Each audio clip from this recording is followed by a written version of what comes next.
The sky did not warn us. One moment I was standing on a train platform in Geneva, checking a delayed departure on my phone, and the next, every window on the street cracked at once, as if the city itself had taken a breath it could not hold. I looked up and saw a line of white fire cutting across the clouds, so bright that people around me lifted their hands to shield their eyes before they even understood what they were looking at. Then came the silence. Real silence, the kind that swallows traffic and voices and birds all at once. And then, the ships. They did not look like anything from our films or our stories. No sleek metal, no glowing engines. They were dark, angular shapes that seemed to drink the daylight around them, hanging in the sky without sound, without smoke, without any sign of struggle against gravity. My hands were shaking so badly I dropped my phone, and I remember thinking, absurdly, that I needed to pick it up before someone stepped on it. That was the last normal thought I had for a long time. My name is Daniel Hartley. Before that morning, I worked as a translator and junior analyst for a small department inside the United Nations, a division most people did not know existed. Officially, it was called the Office for Extraterrestrial Contact Readiness. Unofficially, everyone in the building called it the Department of Nothing, because in the 11 years since it was founded, nothing had ever happened. We ran drills. We wrote reports that no one read. We joked about it over coffee, calling ourselves the last people on Earth who would ever be needed. That morning, my phone was already buzzing with messages before I managed to pick it back up. My supervisor, a calm woman named Claire Bennett, had sent the same message to the entire department 3 times in a row. Report to the building immediately. Do not use the main roads. I remember reading it twice, my mind refusing to connect those words to the ships still hanging silently above the city. The walk to the building should have taken 15 minutes. It took nearly an hour, because the streets were already full of people who did not know where to go, only that they needed to move. I passed a mother pulling 2 children by the hand, both of them staring up at the sky instead of watching their feet. I passed a shop owner locking his doors with hands that would not stop shaking. No one was screaming yet. That would come later. For now, the whole city moved like it was holding its breath, waiting to see if the thing above us would simply pass by. It did not pass by. By the time I reached the building, the broadcast had already started. Every screen in the lobby was tuned to it, and everyone in the room stood frozen, watching a message being translated in real time across 100 languages at once. The voice that spoke was flat, without warmth, without anger, without anything I could call emotion. It said that Earth belonged now to something called the Castolan Dominion. It said that resistance was not advised, and that in 72 hours our world would be required to demonstrate submission or accept the consequences of refusal. It did not explain what those consequences would be. It did not need to. Claire found me near the elevators, her face pale but steady in a way that made me trust her instantly. She had been with the department longer than anyone, and if she was afraid, she did not let it show. She told me we were being moved to a secure section of the building, and that translators were needed immediately, because for the first time in human history, someone from beyond our sky wanted to talk, and no one else in the building could work fast enough across the languages we needed. I did not feel important. I felt like a man standing at the edge of something too large to understand, waiting to be pulled in. Over the next few hours, I learned more than I wanted to know. The ships above us were not alone. Similar vessels had appeared over dozens of cities across the planet at almost the same moment, spaced with a precision that suggested careful planning rather than coincidence. Military channels were already flooded with confused reports. Radar systems that should have detected something long before the ships arrived had recorded nothing until the moment they broke through the clouds. Whatever technology the Castolan Dominion used to travel between stars, it also allowed them to arrive without warning. I was given a small station in a crowded room filled with screens and cables, sitting beside a young analyst named Noah Whitfield, who kept clicking his pen without seeming to notice he was doing it. We were told our first task was simple. Listen, translate, report anything unusual. the Dominion's message repeated on a loop, but buried within the technical data attached to their broadcast was something the senior analysts wanted understood immediately.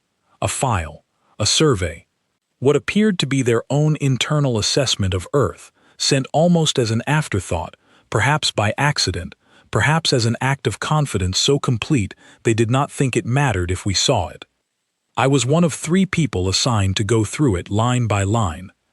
Most of it was exactly what you would expect from an invading force cataloging a new world. Population figures, military strength ratings, expressed in numbers that made my stomach turn, because our entire combined global arsenal was listed as a minor operational concern.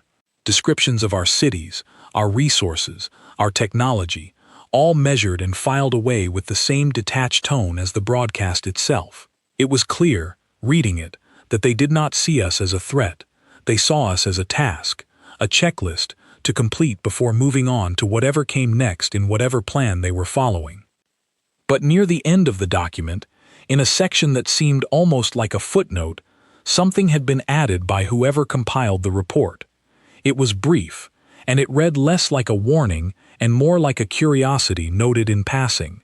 It stated that the species inhabiting this world had endured 5 recorded ice ages, multiple large-scale extinction events caused by impacts from space, and had continued expanding and adapting despite repeated attempts by their own planet to remove them.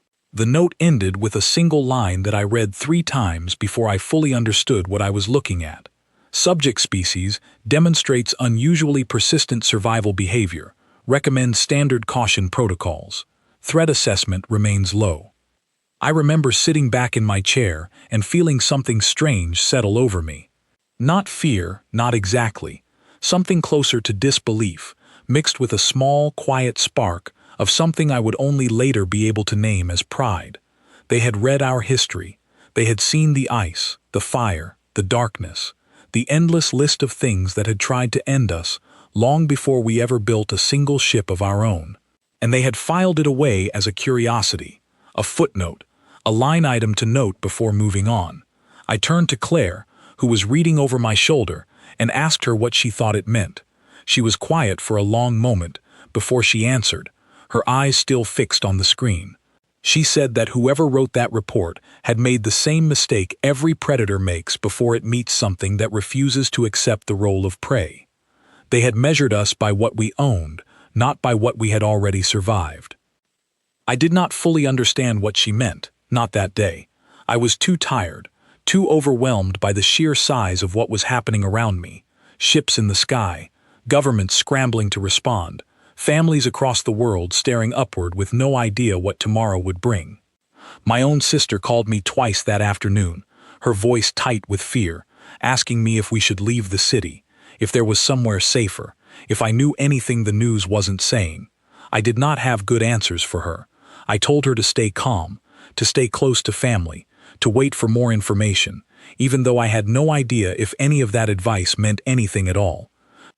Outside the building, the city had changed in ways that felt impossible for something to change in a single day. Traffic had stopped moving entirely in some districts, cars simply abandoned in the streets, as people chose walking over waiting.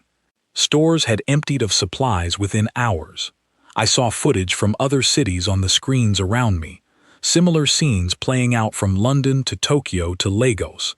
The same shock, the same fear, the same silent ships hanging above skylines that had never imagined anything like this. And yet, even in that fear, I began to notice something else, something smaller, something that did not make the news broadcasts, but that I saw with my own eyes when I finally left the building late that night to walk home through streets lit only by emergency lighting. Neighbors who had never spoken to each other were gathered outside apartment buildings, sharing food, sharing information, sharing whatever comfort they could offer. A group of strangers had formed a line outside a hospital, not to receive help, but to offer blood, offer hands, offer whatever they had to give. It was not organized. It was not commanded by anyone. It simply happened, the way water finds its way downhill without needing to be told. I did not know it then, but that quiet, unplanned gathering of strangers helping strangers was the first small sign of something the Castolan Dominion had failed to measure in their survey. They had counted our weapons, they had counted our cities and our resources and our fractured, arguing governments, but they had not counted this. The strange, stubborn instinct that rises in people when something threatens to take everything from them at once. I walked the rest of the way home slowly, looking up more than once at the dark shapes still hovering above the skyline, waiting, silent, patient in a way that felt almost arrogant. 72 hours, the broadcast had said. Submission or consequences left deliberately unspoken. I did not sleep that night. I do not think anyone in the city did. I lay awake staring at the ceiling, thinking about the footnote buried in that report, the line that called us persistent, the line that rated us as a low threat. I thought about the ice ages we had survived, without knowing we were surviving anything at all, simply because there was no other option available to us. I thought about the strangers outside the hospital, lining up in the dark to give what little they had. Somewhere above the clouds, an alien species was preparing to test whether Earth would kneel. They had read the file, they simply had not understood what it meant. I did not know, lying there in the dark with the city holding its breath around me, that within days I would be standing in a room translating words between species for the first time in human history, watching the beginning of a war that no one on our side had chosen, but that none of us, it seemed, were capable of walking away from. I did not know that the quiet stubbornness I had seen outside that hospital would soon be tested in ways far larger and far more painful than anyone standing in that line could have imagined. I only knew, as the first light of morning began to touch the edges of the ships still hanging silently above us, that whatever the Castolan Dominion believed they had arrived to collect, they had not yet begun to understand what they were actually standing in front of. The 72 hours ended on a Thursday morning, and nothing about it felt symbolic or dramatic. It felt like waiting for a storm that had already been announced on every channel, watching the clock without being able to look away from it. I was back at my station before dawn, my eyes raw from lack of sleep, when the first landing craft began descending from the ships, still hovering above the world's major cities. They did not land in Geneva. They did not land in most of the places people expected. Instead, smaller vessels broke away from the larger ships and scattered outward, touching down in quieter regions, farmland, small towns, places with little military presence, and even less attention from the rest of the world. It did not take long for us to understand why. They were not looking for a fight. They were looking for resources, for footholds, for places where resistance would be slow to arrive and easy to overwhelm once it did. One of those places was a small farming town in the north of England called Ashcombe, a place so unremarkable that I had to search for it on a map when the first reports came in. It had a population of a little over 2,000 people, a handful of shops, a school, and fields that stretched out toward low hills on every side. It was the kind of place that existed quietly, far from any of the concerns that filled the news each day, and that quiet was exactly what made it a target. I was not there when it happened, but over the following days, I read every report that came through our office, and later, I spoke with people who had been there, who described it to me in their own words, and their voices stayed with me long after the conversations ended. The landing craft touched down in a field just outside the town, folding open with a mechanical precision that must have looked, to the small patrol that emerged from it, like nothing on this planet could possibly stand in their way. Reports gathered later suggested this was a scouting force, sent to secure a small area, establish a temporary presence, and confirm that the surrounding region posed no meaningful threat before the Dominion committed larger numbers to the area. On paper, it should have taken hours. It did not. The first person to encounter them was a farmer named Ethan Cross, who had been out checking on a fence line when he saw the craft descend. He did not call the authorities first. He did not have time. Instead, according to what he told a local reporter days later, he simply stood and watched, frozen, as figures in dark armored suits stepped out into his field and began scanning the area with equipment that hummed with a low, unfamiliar sound. Word spread through Ashcombe faster than any official warning could have traveled. Neighbors called neighbors. Children were pulled from the small school and rushed home. And in the middle of all that fear, something else began to happen, something the scouting force could not have predicted, because nothing in their survey of Earth had prepared them for it. A retired mechanic named Oliver Pierce, a man in his 60s who had spent most of his life fixing tractors and old farm equipment, was one of the first to reach for something other than fear. He had spent decades quietly frustrated by every form of authority that had ever tried to tell him what to do, from tax offices to safety inspectors to distant government departments that never seemed to understand life outside a city. When he saw armored figures walking onto land his family had worked for 3 generations, something in him refused to simply retreat indoors and wait. He was not alone in that feeling. Within the hour, a loose, unplanned group had gathered near the edge of town, farmers with hunting rifles meant for controlling wildlife, a handful of former soldiers who had left service years earlier, and ordinary people who had decided, without any single moment of agreement, that they were not going to stand quietly while strangers from the sky claimed their homes. I want to be careful here, because what happened next was not a great victory in the way stories often describe such things. It was not clean, and it was not without cost, but it was, in its own small and unpolished way, the first sign that something about this war was not going to unfold the way the Castellan Dominion had planned. The scouting patrol expected minimal resistance, and for the first few minutes, that expectation seemed accurate. Their equipment was advanced, their movements coordinated, their confidence visible even from a distance. But confidence built on inaccurate assumptions is a fragile thing, and theirs began to crack the moment they realized the terrain itself was working against them. Ashcomb's fields were uneven, crossed with old stone walls, drainage ditches, and hedgerows that had existed for centuries, long before anyone imagined they might one day serve as cover during a battle. The patrol's advanced sensors, built to detect coordinated military movement, struggled to interpret a scattered group of individuals moving independently, driven not by strategy, but by simple, stubborn refusal. Oliver Pierce later described the moment that changed everything as something almost accidental. One of the alien scouts, moving to flank what appeared to be an empty barn, stepped into old, saturated ground near a drainage ditch and became momentarily stuck, weighed down by armor never designed for soft farmland soil. In that brief pause, Oliver and 2 others closed the distance and disabled the scout before it could recover, not through any advanced tactic, but through simple familiarity with land they had walked their entire lives. Word of that single moment spread through the group like fire through dry grass. If one of them could be stopped, they were not invincible. They were not gods descending from the sky to claim a world without resistance. They were something that could be surprised, something that could be outmaneuvered by people who understood their own land better than any censor ever could.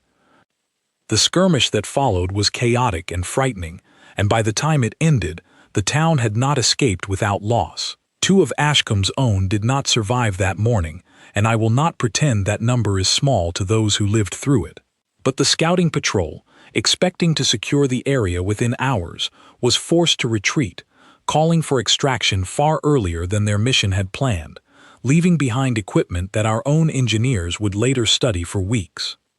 When I first read the full incident report back in Geneva, I remember sitting very still for a long moment, staring at the screen. It was such a small event in the grand scale of what was happening across the planet. A single scouting patrol turned back by a handful of farmers and 1 stubborn mechanic. But it mattered more than its size suggested, because it was the first confirmed proof that the numbers in that survey, the low threat rating, the confident assumptions about our military capability, were built on an incomplete picture. Claire showed the report to the rest of our department that afternoon, and I watched something shift in the room as people read it. It was not celebration. No one was cheering, but there was a change in posture, a straightening of shoulders that had been slumped for days. Somewhere in that small farming town, without any coordination from a government or military command, ordinary people had proven that the Dominion's confidence had a limit, and that limit had been reached far sooner than anyone expected. Over the following days, similar stories began arriving from other parts of the world, each one small on its own, each one easy to dismiss individually, but together forming a pattern that no analyst could ignore. A scouting team in a rural region of Canada was delayed for nearly 2 days by hunters who knew the surrounding forest better than any scanner could map it. A patrol near a coastal town in southern Chile was forced back by fishermen who used their boats to disrupt the aliens' approach along the shoreline in ways their sensors had not been designed to detect. None of these were coordinated. None of these were ordered by any central command. They were simply people refusing to accept what they had been told to accept, using whatever tools and knowledge they already had. I began to understand, slowly, what Claire had meant that first night, when she said the Dominion had measured us by what we owned, rather than what we had survived. Their survey had counted tanks and aircraft and organized militaries, and by those numbers, we were exactly as weak as they believed. But they had not counted the retired mechanic who refused to let strangers walk onto his family's land unchallenged. They had not counted the fishermen who knew every current along their coastline. They had not counted the quiet, stubborn refusal that lived in ordinary people who had never worn a uniform in their lives. What followed those first scattered skirmishes was something even more unexpected than the resistance itself. Word of what had happened in Ashcombe and the other small towns spread across the world within days, carried by phones and shaky video footage long before any official statement could catch up to it. And in cities and factories across the globe, something began to shift. I remember watching a broadcast late one evening, exhausted after another 16-hour shift, showing footage from a manufacturing plant that had, only a week earlier, produced kitchen appliances. The same building was now filled with workers retooling their equipment, adapting old machinery toward entirely new purposes, guided by engineers who had spent the last several days studying the abandoned Dominion equipment recovered from Ashcombe's fields. The workers themselves had organized it, driven by the same stubborn instinct that had sent farmers into a field with hunting rifles days earlier. It was strange, watching a species that had spent so much of its recent history arguing over borders and politics suddenly begin moving in the same direction without waiting for permission. I do not think anyone fully understood, at that point, how deep that instinct ran, or how far it would eventually carry us. I certainly did not. I was still simply trying to keep up with reports flooding in faster than our small department could process them, still trying to translate warnings and observations into language our leadership could use. But somewhere in the back of my mind, that footnote from the Dominion's own survey kept returning to me. Subject species demonstrates unusually persistent survival behavior. Threat assessment remains low. I began to suspect, watching factories retool overnight and small towns refuse to kneel, that somewhere within the Dominion's command structure, that threat assessment was already being quietly, uncomfortably reconsidered. They had expected a harvest. What they were beginning to encounter, in scattered fields and coastlines and quiet farming towns around the world, was something closer to a warning they had read, but never truly understood. The Dominion did not take the failures well. I learned this not from any official statement, but from the change in tone of their transmissions, which grew shorter, colder, and more frequent over the following week. Where their first broadcast had been a calm, almost bored declaration of ownership, the messages that followed carried something closer to irritation, though I remember being unsure, at the time, whether a species like theirs even experienced irritation the way we did. Whatever the emotion behind it, the response was unmistakable. If Earth would not submit quietly, the Dominion intended to make quiet submission feel like the only reasonable option remaining. The second wave began without warning, though in hindsight, perhaps we should have expected it. Reports came in first from the Pacific, then from parts of Eastern Europe, describing sudden bombardments from orbit, precise strikes aimed not at cities directly, but at infrastructure, communication towers, power stations, transportation hubs, the quiet, unglamorous systems that keep a modern society functioning. It was a calculated cruelty, one designed to create chaos without triggering the kind of immediate global outrage that direct attacks on population centers might have caused. They were trying to break us slowly, to make survival itself exhausting enough that surrender would start to look like relief. I was in the office when the first alert came through about a strike near my own family's town, a quiet suburb an hour outside the city where my sister Lily lived with her husband. I remember the exact sensation of my stomach dropping as the location scrolled across the screen, the address close enough to hers that for several long minutes I could not get a single call to go through. Communication networks across the region had been among the first targets, and I sat there, phone in hand, watching a live map update with strike locations while unable to reach the one person I most needed to hear from. It took almost 4 hours before I finally got through to her. Her voice, when it came, was shaking but steady enough to tell me she was alive, that her house had lost power but remained standing, that the strike had hit closer to the center of town, near the old market street. She told me, quietly, that a family friend of ours, a woman named Grace Whitmore, who had taught piano lessons to half the children in that neighborhood for over 20 years, had been in that market when the strike hit. She did not survive. I do not think I fully processed that loss until much later, because there was simply no time to stop moving. Grief, I learned during those weeks, does not pause a war for you. It sits beside you while you keep working, keeps whispering in quiet moments, and waits for a stillness that never quite arrives. I kept a small photograph of Grace at her piano, one my sister sent me from an old family gathering, tucked into the edge of my desk at the office. I looked at it more than I let myself admit to anyone. What I remember most clearly about that period was not the fear, though there was plenty of it, but the strange, sudden clarity that seemed to settle over people once the bombardments began. Before the strikes, there had still been arguments, hesitations, disagreements between nations about how to respond, about who should lead, about whose military assets should be shared, and whose should remain protected. After the strikes began falling on shared infrastructure that no single country could claim as uniquely its own, something in that hesitation broke. I remember sitting in a briefing where representatives from countries that had barely spoken to one another in years were suddenly sharing satellite data in real time, coordinating supply routes, combining intelligence gathered from Ashcom's captured equipment with observations from 3 other continents. It was not smooth. It was not without tension.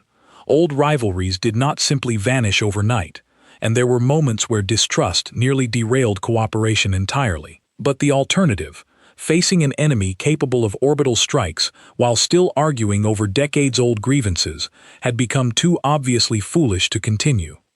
Claire once said to me, during one of the rare quiet moments we shared over lukewarm coffee in the break room, that humanity had a strange, almost embarrassing talent.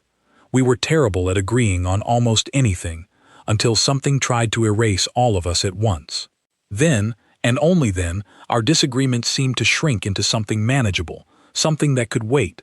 I did not know, at the time, whether to find that comforting or deeply sad. Perhaps it was both.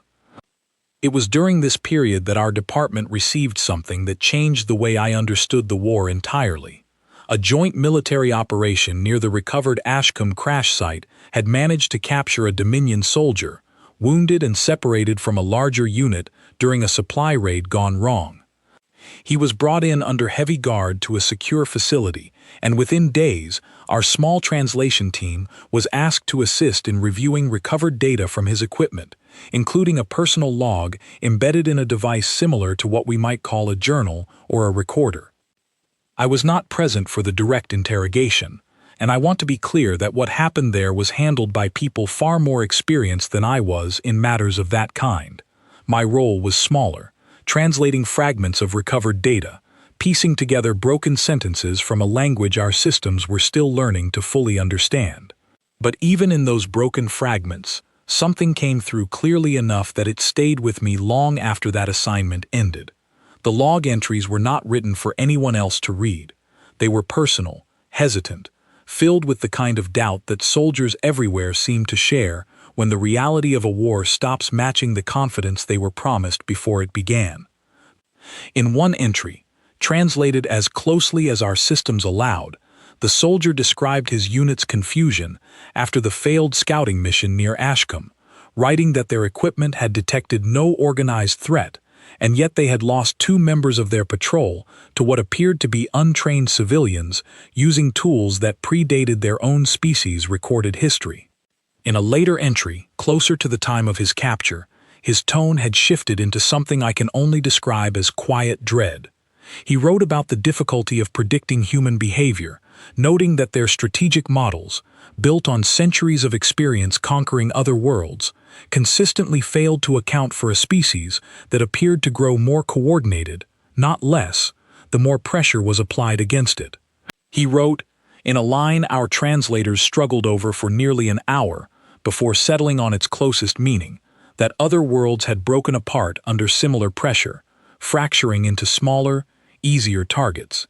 This one did not fracture. It gathered. I remember reading that translated line for the first time and feeling something cold settle in my chest. Not fear exactly, but a strange, heavy recognition. He was describing exactly what I had watched happen in our own briefings, in our own streets, in the sudden willingness of rival nations to share resources they had refused to share only weeks earlier. He was describing it from the outside, as a puzzle his people could not solve, without understanding that the answer had been sitting in their own survey report from the very beginning. The final entry recovered from his log was shorter than the others, and I have thought about it many times since.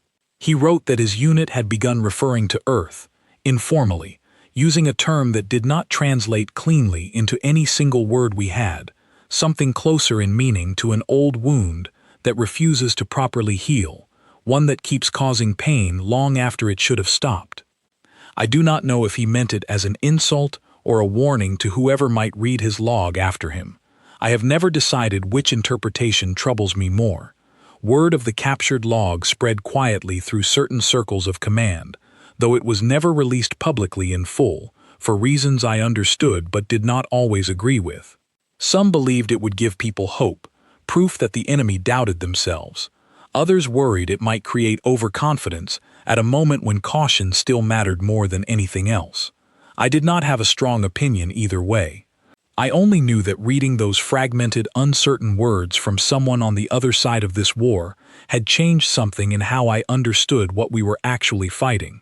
The bombardments continued through that period, and the losses continued alongside them. I will not pretend the weeks that followed were defined by growing confidence alone, because grief moved through those months just as steadily as determination did. Entire neighborhoods learned to live without reliable power. Families relocated away from vulnerable infrastructure, carrying what little they could manage. I lost track, at some point, of how many memorial services were held in the small chapel 2 streets from my apartment, its bell ringing so often during that period that I eventually stopped hearing it as separate from the ordinary sounds of the city. And yet, alongside all of that loss, something continued to grow that the Dominion, by their own soldiers' admission, had failed to predict. Supply lines once controlled separately by competing nations began merging into shared networks. Engineers from countries that had spent decades as rivals now worked side by side, refining captured technology into tools we could use ourselves. Civilian volunteers, inspired by stories like the one from Ashcombe, began forming local defense groups in towns and cities that had never needed anything of the kind before, not out of any government order, but out of the same stubborn refusal that had first appeared in that quiet English farming town. I remember standing at my window late one night, looking out over a city that had grown darker and quieter than I had ever known it, and thinking about that captured soldier's words, an old wound that refuses to properly heal. I did not know, at the time, whether to feel insulted or strangely proud. I think, if I am honest, I felt both. Somewhere above us, in ships still patient and confident despite their growing losses, the Dominion continued preparing their next move, still measuring us by numbers that had never fully captured who we were. And somewhere below, in factories and farmhouses and quiet suburban streets, still recovering from strikes that had taken people we loved, humanity continued doing the one thing our survey line had predicted, without anyone fully understanding what it meant. We kept adapting. We kept gathering. We did not fracture. The request for direct talks arrived nearly 2 months after the first ships appeared, and it did not come the way any of us expected. There was no dramatic broadcast, no ultimatum this time. Instead, a single encrypted transmission reached our department late one evening, addressed specifically to the office responsible for translation, requesting a meeting between a representative of the Castholan Dominion and a small group of human negotiators.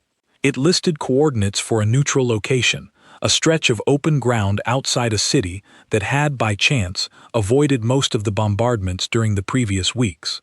I did not expect to be part of that meeting.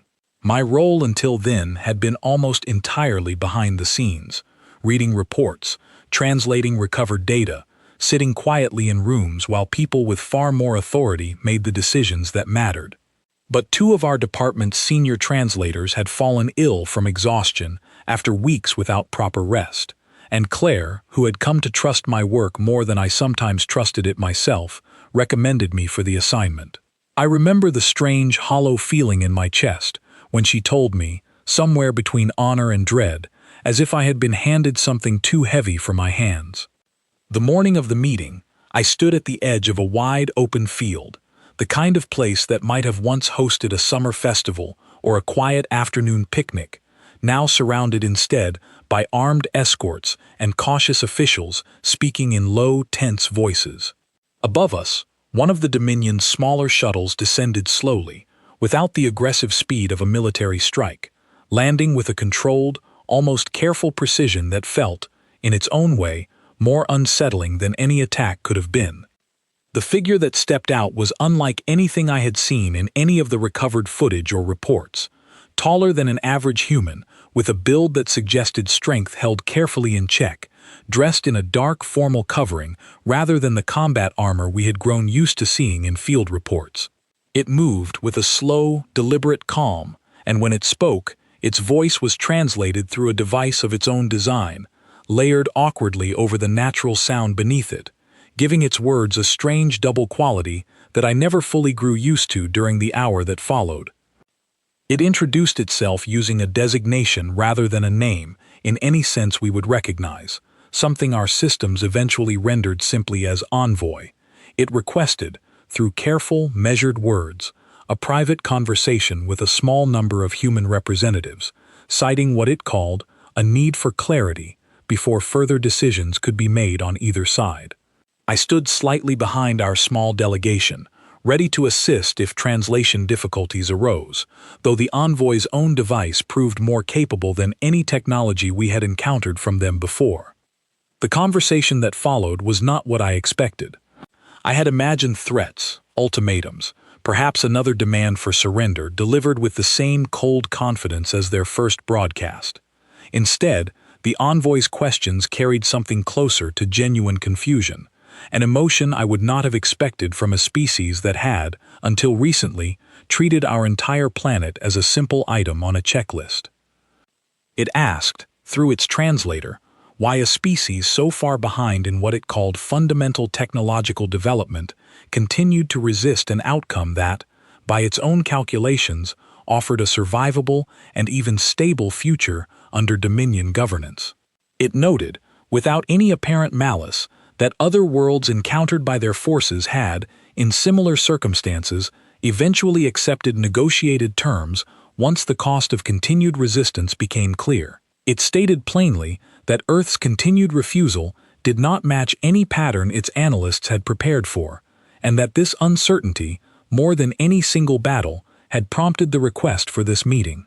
One of our senior negotiators, a quiet, careful woman who had spent decades working in international diplomacy long before any of this began, answered first, speaking about sovereignty, about the right of a people to govern themselves, about the simple, foundational belief that freedom was not something to be traded away for safety, no matter how genuine that safety might be. The envoy listened without interrupting, and when she finished, it responded with something that surprised all of us in the room. It said it understood the concept she described.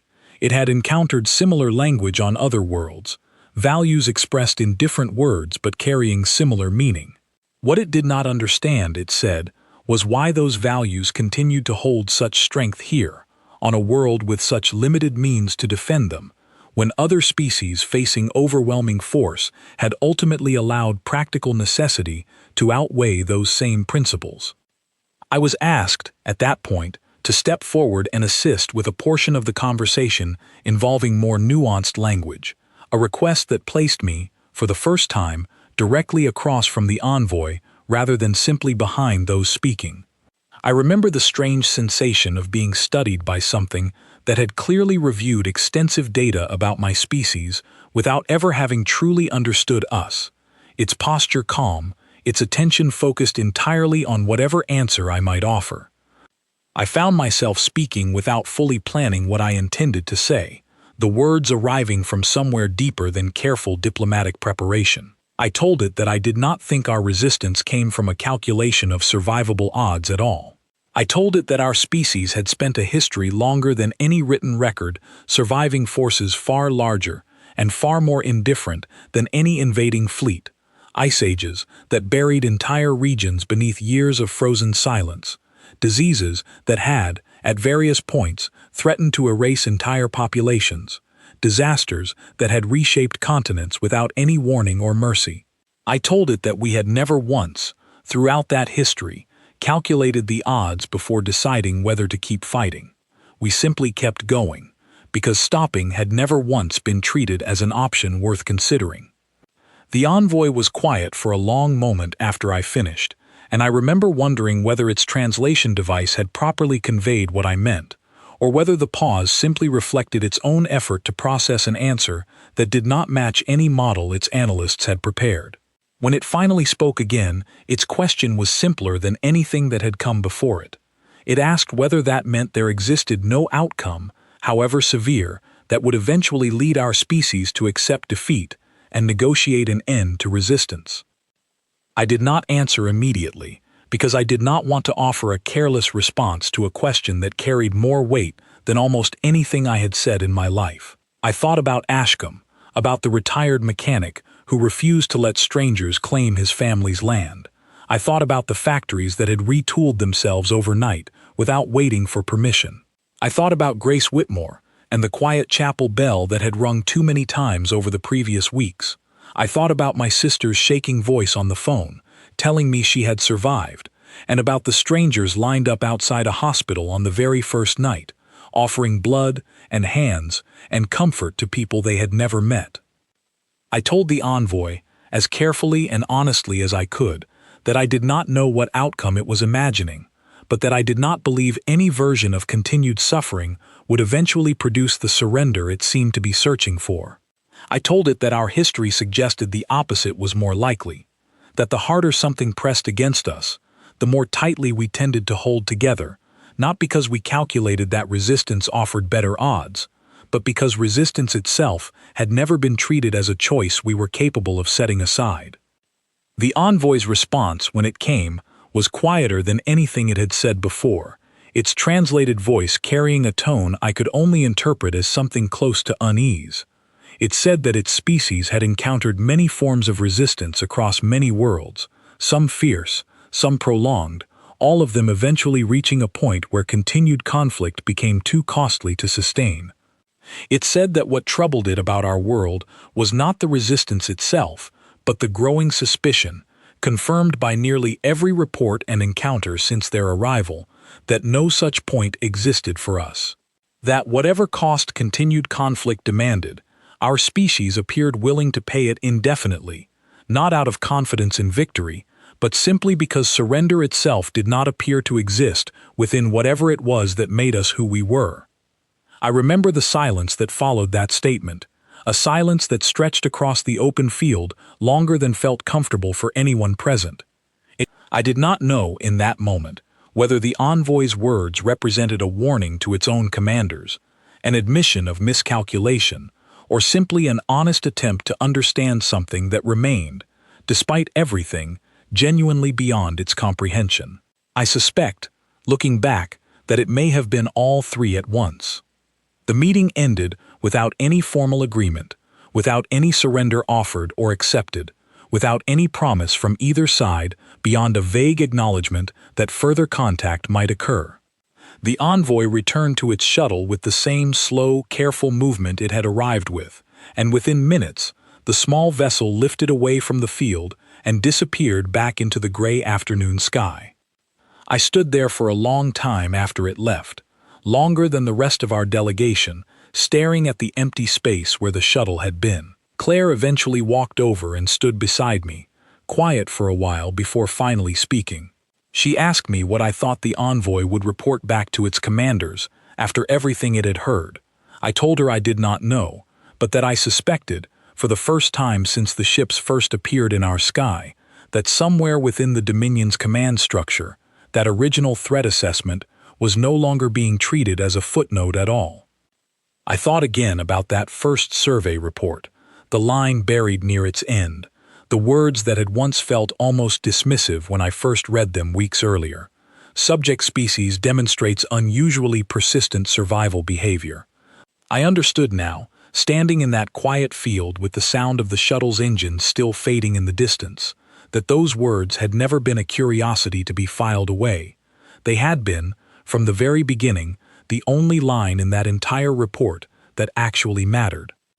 Whatever the Dominion decided to do next, I suspected they would not make the same mistake of underestimating us again. I did not know, standing there, whether that realization would bring the war closer to an end or push it towards something far more difficult before it finally did. I only knew that the question the envoy had asked, whether any outcome existed that would make us stop, was a question I believed, with a certainty I had not expected to feel that morning, we had already answered. The months that followed the field meeting did not bring the peace some had hoped for, nor the swift victory others had quietly begun to believe in after the stories from Ashcombe and the captured soldiers' log spread through every corner of the world. What followed instead was something slower, harder, and far more costly than any of us had prepared ourselves to endure. But it was also, looking back now, the period during which everything the Dominion had failed to understand about us finally came together into something they could no longer dismiss as a curiosity buried in a footnote. The shared supply networks and combined engineering efforts that had begun forming in the weeks after the second wave of bombardments matured, during this period, into something far more organized than anyone could have predicted in those first chaotic days. Nations that had spent generations competing over borders and resources now operated joint production facilities, their scientists and engineers working side by side to refine technology recovered from crashed Dominion vessels into tools we could finally use against them rather than simply study in confusion. I was moved, during this time, into a role supporting communication between these joint facilities, translating not alien language now, but the different technical vocabularies and working styles of teams that had never before been asked to trust one another so completely. I remember visiting one of these facilities directly for the first time, a converted manufacturing complex on the outskirts of a city that had, until recently, produced automobiles. Walking through it felt like stepping into something out of a dream I would not have believed a year earlier. Engineers who had trained in entirely different systems worked at shared stations, arguing in 3 languages at once over the best way to adapt a recovered Dominion energy cell into something compatible with our own power grids. It was messy. It was inefficient in ways that would have frustrated any single, unified command structure. But it worked, because everyone in that building had already decided, individually and without needing to be convinced, that this mattered more than any disagreement standing in its way. The first major counteroffensive began nearly 4 months after the envoy's visit, launched simultaneously across several regions where Dominion forces had established more permanent footholds following the earlier bombardments. I will not pretend I understood every detail of the military planning involved, since my role remained focused on communication and translation rather than strategy. But I understood enough, from the briefings I sat in on and the reports I helped process, to know that this offensive relied less on matching the Dominion's raw technological advantage and more on exploiting exactly the kind of unpredictable, adaptive coordination that had confused them from the very beginning. Where their forces expected organized military formations moving according to conventional patterns, they instead encountered a strange mixture of coordinated strikes and localized, almost improvised resistance, civilian volunteer units working alongside formal military forces in ways that defied their earlier strategic models entirely. Reports from the field described Dominion units struggling not because our technology had somehow surpassed theirs, but because their own systems, designed to predict and counter organized military behavior, simply could not account for a species that treated coordination and independence as two sides of the same instinct rather than opposing strategies. I will not describe those months as easy, because they were not. Losses continued on both sides, and there were entire weeks during that period when it felt as though every small victory arrived beside news of another difficult loss. I lost track, at times, of how many names I recognized among the lists that circulated quietly through official channels, names of people I had worked alongside, names of people whose families I had once shared brief, exhausted conversations with in hallways and break rooms during the earliest days of the invasion. I do not think any lasting victory in this war arrived without a cost heavy enough to leave permanent marks on the people who lived through it.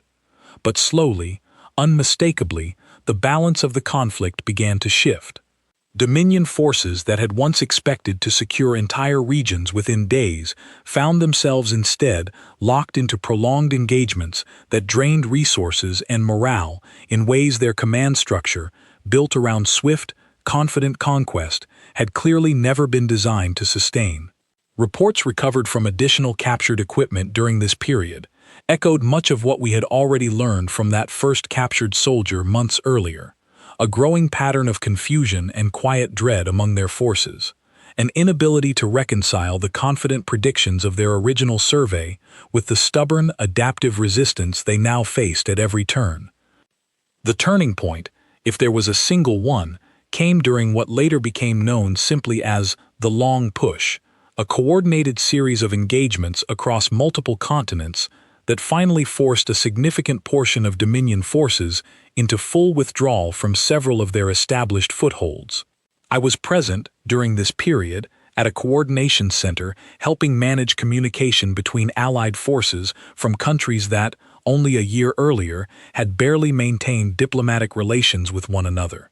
I remember the moment word arrived that the Dominion's largest remaining ground presence had begun a full retreat toward their orbital forces, the room falling into a strange, disbelieving silence before finally breaking into something between exhausted relief and quiet, careful hope. I want to be honest about what that retreat actually meant, because I do not believe it deserves to be remembered as a clean or simple victory. The Dominion's withdrawal was not a surrender in any absolute sense.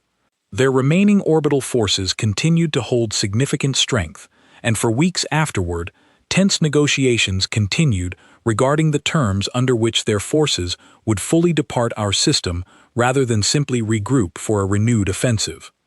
Those negotiations were fragile, and I do not think anyone involved believed, even after they concluded, that the possibility of future conflict had been entirely eliminated.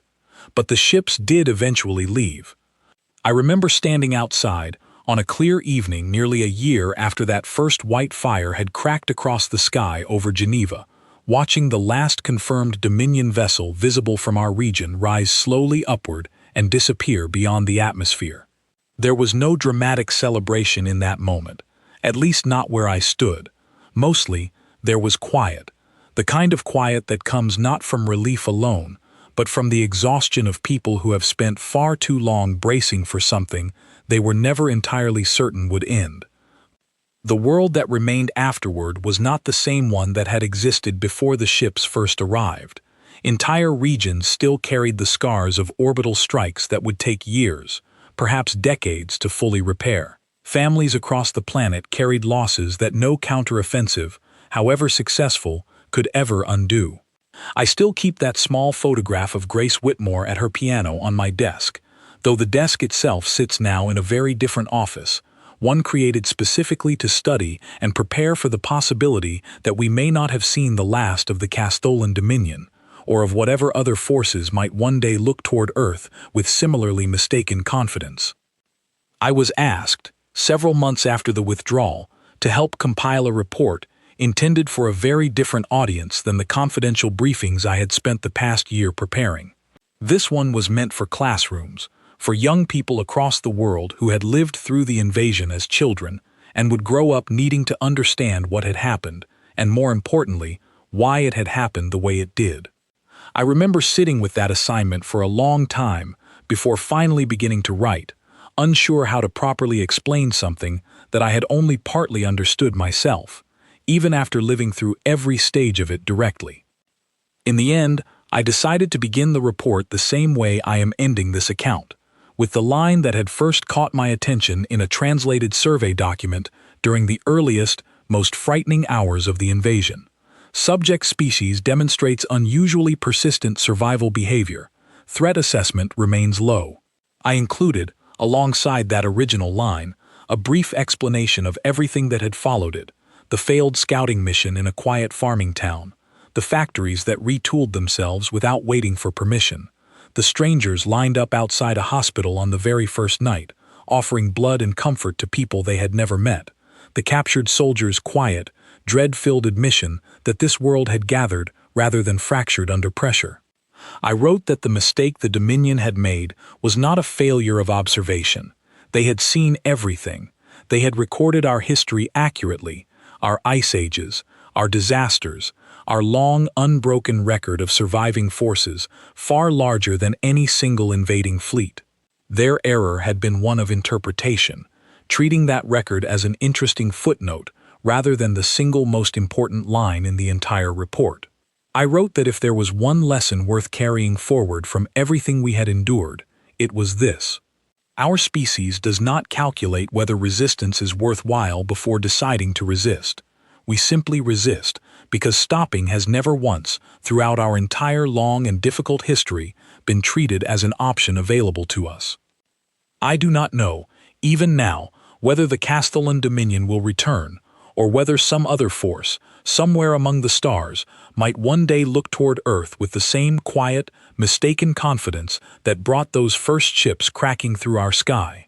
I suspect, given everything I have learned over the past year, that we are unlikely to be the only world such a mistake is eventually made against, nor the last to prove, in whatever quiet and unglamorous ways such things are proven, exactly how deep that mistake runs. What I do know is this: somewhere in a quiet farming town, a retired mechanic still walks his fields each morning, checking fences that have stood for 3 generations. Somewhere in cities across the world, factories that once produced kitchen appliances or automobiles continue standing ready, their equipment never fully returned to what it once was, kept instead in a state of quiet readiness that no one has yet felt comfortable dismantling. And somewhere, tucked away in classrooms now teaching an entire generation what their parents and grandparents lived through, a single line from a survey report no invading force ever expected us to read has become something closer to a promise than a footnote. We do not know how to stop. We never have. I do not believe, whatever comes next, that we ever will.